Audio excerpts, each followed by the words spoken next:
നമ്മൾ ഭയപ്പെടാൻ പാടില്ല. ഭയപ്പെടാത്തതിന്റെ കാരണം നമ്മൾ ഭയപ്പെടേണ്ടവനെ ഭയപ്പെടുന്നത് കൊണ്ടാണ്. അങ്ങനെ നമ്മൾ ദൈവത്തെ ഭയപ്പെടുമ്പോൾ നമ്മുടെ സർവ്വ ഭയങ്ങളും എടുത്തു മാറ്റുന്ന ഒരാളെ ദൈവം നമുക്ക് വേണ്ടി നിത്യകാലത്തോളം നിർത്തിയിരിക്കുന്നു. ദൈവം നമുക്ക് വേണ്ടി എമ്മാനുവേലിനെ തന്നിരിക്കുന്നു. യേശു നമ്മുടെ കൂടെ ഉണ്ട്. ദൈവം നമ്മുടെ കൂടെയുണ്ട്. അവിടുന്ന് പറഞ്ഞു, യുഗാന്തം വരെ എന്നും ഞാൻ നിങ്ങളോട് കൂടെ ഉണ്ടായിരിക്കും.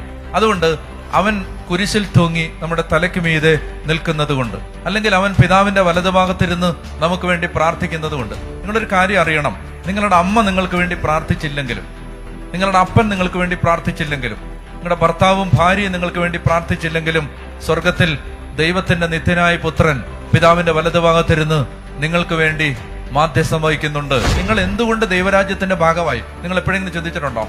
എന്തുകൊണ്ട് നിങ്ങൾ ദൈവത്തെ ആരാധിക്കുന്ന ഒരു സമൂഹത്തിന്റെ ഭാഗമായി? എന്തുകൊണ്ട് നിങ്ങൾ ദൈവത്തിന്റെ തെരഞ്ഞെടുപ്പിന്റെ ഭാഗമായി? എന്തുകൊണ്ട് നിങ്ങളുടെ തലയിൽ മാമോദീസ വെള്ളം വീണു? നിങ്ങൾ എപ്പോഴെങ്കിലും ചിന്തിച്ചിട്ടുണ്ടോ? അത് യേശു നിങ്ങൾക്ക് വേണ്ടി പ്രാർത്ഥിച്ചത് കൊണ്ടാണ്.